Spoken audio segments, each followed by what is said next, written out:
गुलशन Maymar Afghan camp में हालात कशीदा, हंगामा आराइश शिद्दत इख्तियार कर गई। मुश्ताइल अफराद का पुलिस और हैवी मशीनरी पर पथराव, इलाके में अफरा तफरी, पुलिस की जवाबी कार्रवाई, शेलिंग और हवाई फायरिंग से इलाका गूंज उठा। मुश्ताइल हुजूम ने घरों को मिसमार करने से रोक दिया, मौका मैदान जंग बन गया। बेशतर अफराद अफगान बस्ती के रिहायशी नहीं हैं। पुलिस हुकाम के मुताबिक कई लोग खाली घरों पर कब्जा करने पहुंचे हुए थे। आपको बता रहे हैं कि गुलशन मेमार अफगान कैंप में हालात इस वक्त कशीदा हैं, हंगामा आराइश शिद्दत इख्तियार कर गई है। मुश्ताइल अफराद का पुलिस और हैवी मशीनरी पर पथराव, इलाके में अफरा तफरी, पुलिस की जवाबी कार्रवाई, शेलिंग और हवाई फायरिंग से इलाका गूंज उठा। मुश्ताइल हुजूम ने घरों को मिसमार करने से रोक दिया है, जबकि मौका मैदान जंग बन गया है। बेशतर अफराद अफगान बस्ती के रिहायशी नहीं हैं। पुलिस हुकाम के मुताबिक कई लोग खाली घरों पर कब्जा करने पहुंचे हुए थे। आपको बता रहे हैं कि मुश्ताइल अफराद का पुलिस और हैवी मशीनरी पर पथराव, इलाके में अफरा तफरी हो चुकी है। पुलिस की जवाबी कार्रवाई, शेलिंग और हवाई फायरिंग से इलाका गूंज उठा है। गुलशन मेमार अफगान कैंप में हालात कशीदा हो चुके हैं, हंगामा आराइश शिद्दत इख्तियार कर गई है। मुश्ताइल हुजूम ने घरों को मिसमार करने से रोक दिया, मौका मैदान जंग बन चुका है। बेशतर अफराद अफगान बस्ती के रिहायशी नहीं हैं। पुलिस हुकाम के मुताबिक कई लोग खाली घरों पर कब्जा करने पहुंचे हुए थे। इस हवाले से बात कर लेते हैं, मिराज अख्तर हमारे साथ मौजूद है। जी मिराज, बताइएगा। देखिए, जो बिल्कुल ये अफ़गान बस्ती है जो कि हमेशा से 40 सालों से जो है वो कराची पुलिस के लिए और एक आम आवाम के लिए भी जो है नो गो एरिया बनी हुई थी। लेकिन बहरहाल जब अफ़गान बाशिंदों के खिलाफ तारिकीन वतन के खिलाफ ऑपरेशन शुरू हुआ तो उसके बाद आहिस्ता आहिस्ता इनको दो दफ़ा डेडलाइंस दी गई। डेडलाइंस ख़त्म होने के बाद अब तकरीबन 50% से ज़ायद जो यहाँ के मकीन थे अफ़गान बाशिंदे वो यहाँ से जा चुके हैं। उसके बाद अचानक ये सूरत हाल देखने में आई कि नामालूम मुलज़िमान ने यहाँ पर जो है जो नामालूम लैंड ग्रैबर्स थे उन्होंने यहाँ पर अटैम्प्ट करना शुरू किया और कब्ज़ा करना शुरू कर दिया था। अच्छा, ये जो मैं आपको बताऊँ, ये KDA ये MDA की लैंड है, मलीर डेवलपमेंट अथॉरिटी की, जिस पर पहले ही 40 साल से कब्ज़ा हुआ था। तो इस पर आज जो है वो MDA के डायरेक्टर हमारे साथ मौजूद हैं, स्टेट फारूक बुक्टी साहब। उनसे भी हम जानेंगे कि ये लैंड उनकी है और कब से इस पर कब्ज़ा हुआ था। और आज जब पुलिस के साथ ये लोग यहाँ पर पहुँचे हैं और यहाँ जो बने हुए मकानात थे गैर कानूनी, उनको मसमार करना शुरू किया तो लैंड ग्रैबर्स ने इनकी टीमों पर हमला किया, पुलिस पर भी हमला किया और MDA की टीम पर भी हमला किया। मुख्तलिफ मकामात पर टोलियों की सूरत में वो यहाँ पर जो है हंगामाराही करते रहे। लेकिन इस वक्त यहाँ पुलिस की नफरी भी मौजूद थी और MDA के एहलकार जो है वो भी मौजूद थे, तो उन्होंने उनका दिलजमी से मुकाबला किया। इसी दौरान जो है काफ़ी लोग जो है वो तकरीबन 15 से 16 अफराद जो है उनको हिरासत में भी लिया गया है और अभी यहाँ पर मसमारी का सिलसिला जारी है। Director state MDA Malir development authority Farooq Bukti हमारे साथ मौजूद है, हम उनसे जानेंगे। अस्सलाम वालेकुम। बुक्टी साहब, ये बताइएगा कि ये लैंड कितनी है तकरीबन मजमूई तौर पे और ये MDA की है या नहीं है, कब से कब्ज़ा हुआ था और उसके बाद आज तक की क्या सूरत हाल है, थोड़ी डिटेल के साथ बताइएगा। जी सर, ये लैंड MDA की है और 214 एकड़ के ऊपर ये सारा कंसिस्ट करता है और 1984 से जो है ना ये यहाँ पर अफ़गान जो है रेफ्यूजीज़ यहाँ पे आए थे और वहाँ से इनके सेटलमेंट यहाँ पे इनको बनाया था। उसके बाद इन्होंने थोड़ी इंक्रोचमेंट करना शुरू कर दी, दूसरी चीज़। और अभी जब स्टेट की एक पॉलिसी आई कि यहाँ पाकिस्तान से चले जाएं तो इन्होंने रिपेट्रिएशन इनकी स्टार्ट हो गई। तो मोर देन 50% जो है इन्होंने घर खाली कर दिए। जो खाली होने पे फिर ये लैंड ग्रैबर्स जो हैं ये अचानक आए और इन्होंने कोशिश की कि इन घरों पे हम दोबारा जो है कब्ज़ा करें।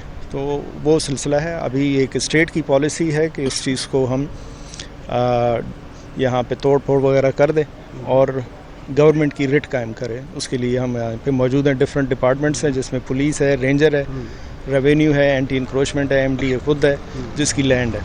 अच्छा, यहाँ पर आपको मज़ामत का सामना करना पड़ा, उसमें कुछ लोग गिरफ्तार भी हुए, क्या क्या मज़ामत हुई यहाँ पर? मज़ामत में सर वो लोकल लैंड ग्रैबर्स जो थे उन्होंने नारेबाजी की और कुछ ने पथराव वगैरह किया पुलिस पे। तो पुलिस ने उनको जल्दी कंट्रोल कर लिया और उसके बाद वो अरेस्ट हुए। तो ये एक सिलसिला हुआ और थोड़ी देर जब ये चीज़ें चल रही थी तो वही आ रहे थे यानी ग्रुप्स की शक्ल में आके अपनी कोशिश कर रहे थे, रेजिस्ट कर रहे थे, लेकिन मोस्टली पुलिस ने कंट्रोल किया।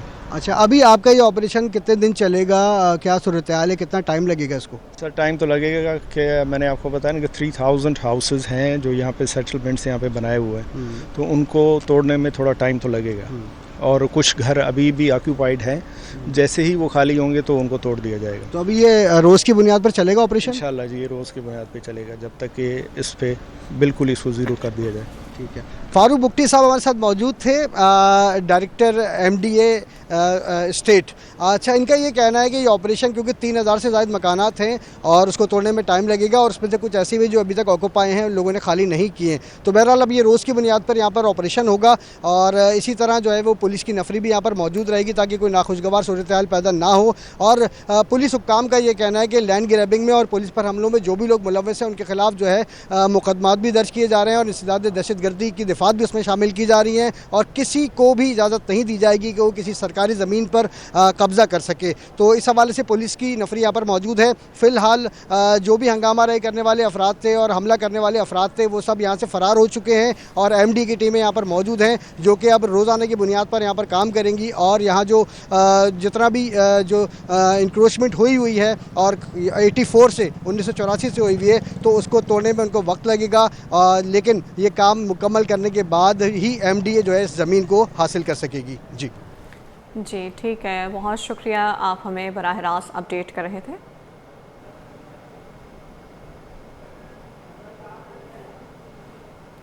इन्ना लिल्लाहि व इन्ना इलैहि राजिऊन। जमहूरियत का एक और बाब बंद। सीनियर सियासतदान साबिक स्पीकर सिंध असम्बली आगा सिराज दुरानी इंतकाल कर गए। आगा सिराज दुरानी कराची के निजी अस्पताल में ज़ेर इलाज थे। ख़ानदानी ज़राए के मुताबिक आगा सिराज दुरानी को एक माह कबल तबीयत बिगड़ने पर कराची मुंतकिल किया गया था। आगा सिराज दुरानी 1988 में पहली बार सिंध असम्बली के रुकन मुंतखब हुए। 2008 में दोबारा असम्बली पहुँचे। 2013 में स्पीकर सिंध असम्बली बने। उसूलों पर कायम, जमहूरियत का अलमबरदार, सिंध की सियासत का मोतबर चेहरा आगा सिराज दुरानी हमेशा दिलों में जिंदा रहेंगे। नमाज जनाजा बाद अज़ नमाज इशा अदा की जाएगी। तदफीन आबाई कब्रिस्तान कोट दुरानी में की जाएगी। आपको बताएं कि ख़ानदानी ज़राए के मुताबिक आगा सिराज दुरानी को एक माह कबल तबीयत बिगड़ने पर कराची मुंतकिल किया गया था। आगा सिराज दुरानी 1988 में पहली बार सिंध असम्बली के रुकन मुंतखब हुए। 2008 में दोबारा असम्बली पहुँचे। 2013 में स्पीकर सिंध असम्बली बने। उसूलों पर कायम, जमहूरियत का अलमबरदार, सिंध की सियासत का मोतबर चेहरा आगा सिराज दुरानी हमेशा दिलों में जिंदा रहेंगे। उनकी नमाज जनाजा बाद अज़ नमाज इशा अदा की जाएगी। तदफीन आबाई कब्रिस्तान कोट दुरानी में की जाएगी। जमहूरियत का एक और बाब बंद। सीनियर सियासतदान साबिक स्पीकर सिंध असम्बली आगा सिराज दुरानी इंतकाल कर गए हैं। इस हवाले से बात कर लेते हैं। आजिज़ जमाली हमारे साथ बराह रास्त मौजूद हैं। आजिज़, बताइएगा। जी देखिए, हम इस वक्त भी आगा सिराज दुरानी के घर के बाहर मौजूद हैं। ये फ्रंट का दरवाज़ा है और दूसरे दरवाज़े से आगा सिराज दुरानी की मैयत को शिकारपुर रवाना करने की तैयारियां मुकम्मल हैं।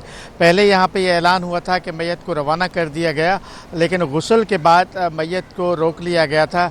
अब एक काफ़िले की सूरत में ये मैयत जो है यहाँ से कराची से शिकारपुर रवाना होगी। काफ़िले में उनके अहले खाना के दीगर अफराद की गाड़ियाँ भी शामिल होंगी। यहाँ पे पाकिस्तान पीपल्स पार्टी की जानिब से ये ऐलान किया गया, बताया गया कि आगा सिराज दुरानी की नमाज जनाजा आज रात को बाद नमाज इशा कोट दुरानी के जमाल शाह बुखारी कब्रिस्तान में होगी, और वहीं पर ही शिकारपुर का इलाका है गढ़ी यासीन, जहाँ इनका आबाई गांव है कोट दुरानी जिसको कहा जाता है, वहीं इसके आबाई कब्रिस्तान में आगा सिराज दुरानी की आज रात में ही तदफीन होगी। यहाँ पर आगा सिराज दुरानी की रिहाइशगाह पर बहुत सारी सियासी शख्सियात पहुँची थीं, जो अब सब के सब यहाँ से रवाना हो चुके हैं। वज़ीर आला सिंध आए थे, वज़ीर दाखिला आए थे, कई सूबाई वज़रा, कई अरकान असम्बली, अरकान कौमी असम्बली, मुख्तलिफ़ जमातों के रहनुमा, MQM के MNA, जमात इस्लामी के MPA, पीपल्स पार्टी के MPAs, पीपल्स पार्टी के सेनेटर, MNAs, ये सभी यहाँ पर पहुँचे थे, जिन्होंने आगा सिराज दुरानी के फ़र्जंद आगा शहबाज दुरानी से मुलाकात की थी, उनसे ताज़ियत का इजहार भी किया था। लेकिन ये सारे लोग अब यहाँ से निकल चुके हैं, चूँकि अब मैयत को रवाना किया जा रहा है शिकारपुर के लिए आगा सिराज दुरानी की रिहाइशगाह से। आगा सिराज दुरानी मुतअद्दिद बार सिंध असम्बली के रुकन रहे। वो जो है स्पीकर 2 बार 2013 और 2018 में सिंध असम्बली के स्पीकर रहे। 2 बार वो सूबाई वज़ीर भी रह चुके हैं। एक बार वो सूबाई वज़ीर बल्दियात रहे और एक बार उनको काबीना में शामिल किया गया। 2 बार सूबाई वज़ीर रहे। वो पाकिस्तान पीपल्स पार्टी के ना सिर्फ सीनियर रहनुमा थे बल्कि शहीद बेनज़ीर भुट्टो के एक वफ़ादार सिपाही की तरह वो हमेशा उनके साथ रहते थे। सदर ममलिकत आसिफ अली ज़रदारी के इंतहाई करीबी दोस्तों में उनको शुमार किया जाता है, जिस वजह से उन पर कई सख्तियाँ भी हुई, कई बार वो गिरफ़्तार भी हुए। हाल ही में कुछ साल कबल नेब ने उनको गिरफ़्तार किया था। नेब ने उनको सहूबतें दी थी, उनके इसी घर को भी सील किया गया था, लेकिन वो जेल में रहते हुए भी स्पीकर के तौर पे सिंध असम्बली की कार्रवाई चलाते रहे। तो बहरहाल उनको कोई 3 हफ्ते कबल ज़ियाउद्दीन अस्पताल में दाखिल किया गया था। बताया गया था कि उनको ब्रेन हेमरेज का हमला हुआ, जिसके बाद वो आज तक जानबर ना हो सके। मुतअद्दिद रहनुमा कई अहम शख्सियात उनकी मिजाज पुरसी के लिए अस्पताल भी पहुँचे, लेकिन किसी की मुलाकात नहीं हुई। आज सुबह उनका इंतकाल हो गया, जिसका बाकायदा उनकी फ़ैमिली की जानिब से बाद ऐलान किया गया।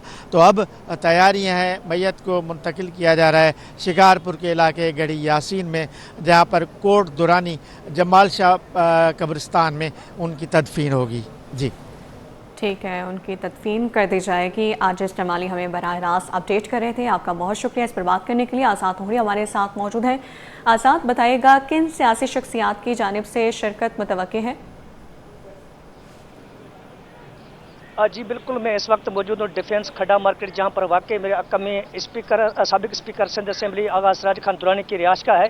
यहाँ से कुछ देर चंद लम्हात कबल जो है यहाँ से आगा सिराज खान दुरानी की मैयत जो है अपने आबाई गाँव शिकारपुर वाकई कोट दुरानी के लिए रवाना कर दी गई। उन मैयत के हमरा उनके साहबजादे आगा शहबाज खान दुरानी और उनके भाई आगा मसीह खान दुरानी भी उनके हमरा गए हैं, और बहुत बाकी जो फैमिली के जो लोग थे वो भी मैयत के साथ यहाँ से रवाना हो चुके हैं। मैयत यहाँ से सऊदी एम्बेसी से लहरी एक्सप्रेस वे से सुराबगढ़ पहुंचेगी, वहाँ से जो है जो बाज़ाब्ता तौर पर शिकारपुर के लिए रवाना कर दी जाएगी। इस यहाँ पर जो है इससे कबल जो है वज़ीर-ए-आला सिंध सैयद मुराद अली शाह, साबिक वज़ीर-ए-आला सिंध सैयद कायम अली शाह और दीगर पाकिस्तान पीपल्स पार्टी के सीनियर रहनुमा और दीगर जमातों के सियासी रहनुमा भी यहाँ पर पहुँचे, और जो नमाज इशा के बाद कोट दुरानी में जहाँ पर इनका आबाई गाँव है वहाँ पर इनकी नमाज जनाजा बाद नमाज इशा की अदा कर दी जाएगी, और वहीं जो उनकी तदफीन कर दी जाएगी, उनका जो आबाई कब्रिस्तान है वहाँ पर। लेकिन वहाँ पर कहा जा रहा है कि वज़ीर-ए-आला सिंध सैयद मुराद अली शाह और पाकिस्तान पीपल्स पार्टी के जो सीनियर रहनुमा मैयत से पहले जो वहाँ के लिए रवाना हो चुके हैं वो उनमें शिरकत करेंगे, जिसमें वज़ीर-ए-आला सिंध भी मुतवक्किल है और दीगर सियासी रहनुमा जिसमें सिंध काबीना के अरकान हैं, कौमी असम्बली के मेंबरान, सूबाई असम्बली के मेंबरान वो भी शिरकत करेंगे।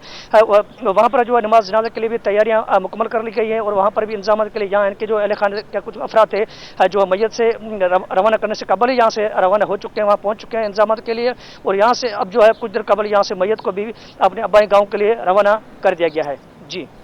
जी आज़ाद तोहरी आगाह करने के लिए बहुत शुक्रिया। सियासत का एक रोशन चिराग बुझ गया, हर आँख नम, हर दिल सोगवार। शफीक सियासतदान, मुखलिस इंसान आगा सिराज को सियासी और समाजी शख्सियात का खराज अक़ीदत। सदर मुमलिकत वज़ीर आज़म शहबाज शरीफ, वज़ीर दाखिला मोहसिन नकवी का आगा सिराज दुरानी के इंतकाल पर गहरे दुख का इजहार। मरहूम की सियासी और अवामी खिदमात को खराज अक़ीदत पेश किया। आगा सिराज दुरानी तहम्मुल और बुर्दबारी का एक रूप थे। उनकी जुदाई से आज एक अहद का खात्मा हुआ। चेयरमैन बिलावल भुट्टो ज़रदारी का इजहार अफसोस। वज़ीर-ए-आला सिंध का आगा सिराज दुरानी के इंतकाल पर इजहार अफसोस। आगा सिराज दुरानी की सियासी और समाजी खिदमात नाकाबिल फरामोश करार। गवर्नर सिंध ने आगा सिराज दुरानी के सियासी, पार्लिमानी और अवामी खिदमात को सराहा। शर्जिल मेमन ने आगा सिराज के इंतकाल को सिंध की सियासत का बड़ा खिला करार दे दिया। ज़ियाउल हसन लंचार का मरहूम के अहले खाना से दिल ताज़ियत और सब्र जमील की दुआ। मेयर कराची बोले कि मरहूम की सियासी बसीरत और अवामी खिदमत को हमेशा याद रखा जाएगा। चीफ सेक्रेटरी नासिर शाह, जुल्फ़िकार अली शाह का मरहूम के अहले खाना से दिल ताज़ियत का इजहार। सैयद गनी बोले कि पार्टी अजीम, वफादार और उसूल पसंद रहनुमा से महरूम हो गई है। अपोजिशन लीडर अली खुर्शीदी बोले मरहूम की कमी सिंध की सियासत में मुद्दतों महसूस की जाएगी। आगा सिराज दुरानी की याद सिंध की फ़ज़ा में हमेशा गूंजेगी। जाम इकरामुल्लाह धारेजो का रंजो गम से भरा पैगाम। अजरा पिचोहो फरियाल तालपुर बोली दुख की इस घड़ी में अहले खाना के साथ है। चेयरमैन आबाद अहसन बख्शी बोले अल्लाह ताला मरहूम को जन्नतुल फिरदौस में आला मकाम अता फरमाए। कायम अली शाह, निसार खोड़ो, वक़ार मेहदी, अली हसन सरदार शाह का मरहूम के अहल खाना से दिली तासियत। नबील गबोल, इकबाल सान, तारिक बलोच ने मरहूम की खदमात को सराहा। मुनम जफ़र, मोहम्मद फ़ारूक, ख्वाजा अजहार, इम्तियाज़ शेख, हसनैन मिर्ज़ा की अहल खाना से ताज़ियत।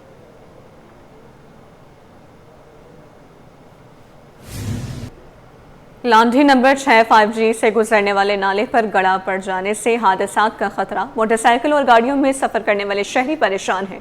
शहरियों का कहना है कि गड़ा भरा ना गया तो इंसानी जानों के लिए खतरात बढ़ जाएंगे।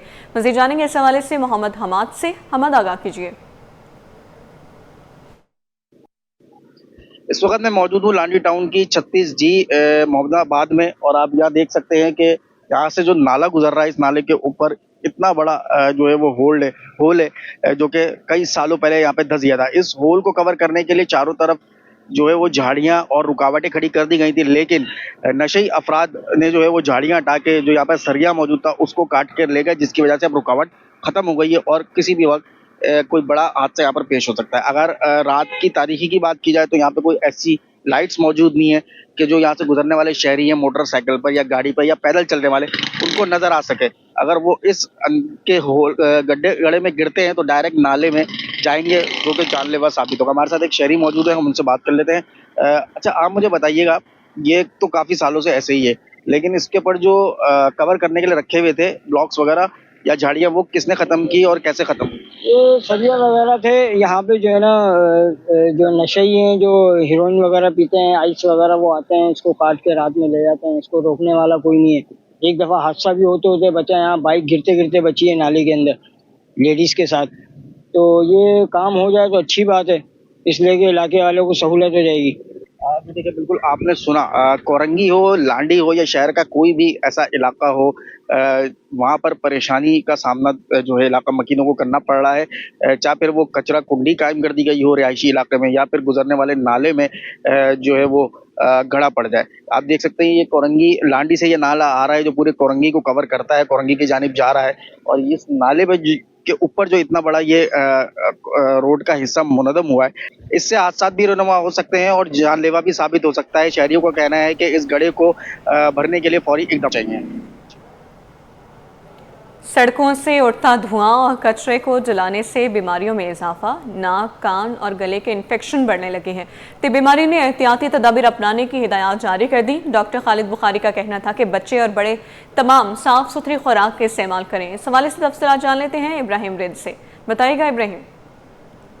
जी देखिए, बिल्कुल शहर कायद के मुख्तलिफ इलाकों में गंदगी के ढेर, कचरे को आग लगाना और टूटी फूटी सड़कों की वजह से गर्द आलूदगी की वजह से नाक, कान और गले के इन्फेक्शन में काफ़ी हद तक इजाफा हो चुका है, जिस पर मुख्तलिफ अस्पतालों में बड़ी तादाद में मरीज़ भी रिपोर्ट हो रहे हैं। तो इस हवाले से हम बात करेंगे सिविल अस्पताल के MS डॉक्टर खालिद बुखारी साहब से कि नाक, कान, गले के जो अमराज में इजाफा हो रहा है उससे बचने के लिए क्या एहतियाती तदाबीर अपनाई जाए। सर बहुत शुक्रिया सर, अपना टाइम दिया। क्या कहेंगे सर, ये वायरल इन्फेक्शन के साथ साथ नाक, कान, गले के अमराज में भी काफ़ी हद तक इजाफा हो गया, क्या करना चाहिए इस मौसम में?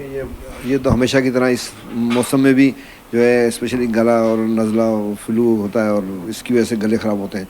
तो मैं ये कहूँगा कि आवाम से कि भाई कोशिश करें कि ठंडा पानी ज़्यादा इस्तेमाल ना करें, तुर्श चीज़ें इस्तेमाल ना करें, ठीक है, पानी ज़्यादा पिएँ। लेकिन मैं यही कि मट्टी, धूल, डस्ट थोड़ी सी इस और गंदगी होती है मौसम में, तो आप मास्क का इस्तेमाल कर लें इस वक्त अगर इस तरह से चीज़ें हो रही हों, या धुआं हो, जहाँ चीज़ें हो, तो आपको खुद एहतियात करने की ज़रूरत है। मैं ये कहूँ ठंडा पानी, खासतौर रात में अगर कोई चीज़ हम खा पी कर इस तरह सोएं तो सुबह उठेंगे तो हमारा गला ख़राब हो जाता है। तो कोशिश करें कि इस तरह चीज़ों से अवॉइड करें, थोड़ा गर्म ठंडी चीज़ें ज़्यादा इस्तेमाल ना करें। तो जिस तरह हम गर्मी में करते हैं, हम उसी को समझते हैं कि अभी भी गर्मी है, लेकिन मौसम थोड़ा चेंज हो चुका है, तो उसमें कोशिश करें कि इस तरह चीज़ें, नॉर्मल चीज़ें इस्तेमाल करें, नॉर्मल टेम्परेचर पानी इस्तेमाल करें जिससे गले ना हो, और ठंडी और ख़ास तौर तुर्श चीज़ें इस्तेमाल ना करें। ठीक है, बहुत शुक्रिया। डॉक्टर साहब ने तफसीली बताया कि इस मौसम में आवाम को चाहिए कि ज़्यादा ठंडे मशरूबात का इस्तेमाल ना करें, नॉर्मल को इस्तेमाल करें और साफ़ सुथरी खुराक इस्तेमाल करें ताकि मज़ीद मुख्तलिफ बीमारियों से महफूज रह सकें। कारोबारी हवाले से बात करें और आपको बताएं कि पाकिस्तान स्टॉक एक्सचेंज में सरमायाकार सरगर्म। 100 इंडेक्स में 2085 पॉइंट्स का इजाफा। इंडेक्स 1,67,561 पॉइंट्स की सतह पर पहुंच गया है। काविश मेमन से तफसीलात जानेंगे। काविश, अपडेट कीजिए। जी बिल्कुल, देखें IMF के साथ स्टाफ लेवल मुआहिदा होने के बाद पाकिस्तान स्टॉक मार्केट में सरमायाकार एक बार फिर सरगर्म हो चुके हैं और नई पोजीशंस लेना शुरू कर दी हैं। 100 इंडेक्स में आज 2000 से ज़ायद पॉइंट्स की तेज़ी देखी जा रही है। मेरे साथ शरियार भट्ट मौजूद हैं, उनसे मज़ीद बात करते हैं। शरियार, बताइएगा कितना बुलिश मोमेंटम है इस वक्त? देखिए मार्केट में बुलिश मोमेंटम तो लास्ट मंथ ही हमने देख लिया था सितंबर में, जब 16,000 से ज्यादा पॉइंट का इजाफा हुआ था। लास्ट वीक मार्केट में हमने कुछ करेक्शन देखी 1,69,000 के लेवल के पास। उसके कुछ रीजन भी थे, जिसमें पॉलिटिकल नॉइस का इजाफा और फिर साथ साथ IMF की टीम ने जो पाकिस्तान से मुलाकात की थी बगैर SLA साइन किया, IMF की टीम पाकिस्तान से चली गई थी। ताहम कल रात एक खुशखबरी सुनाई गई कि IMF के साथ SLA साइन हो चुका है।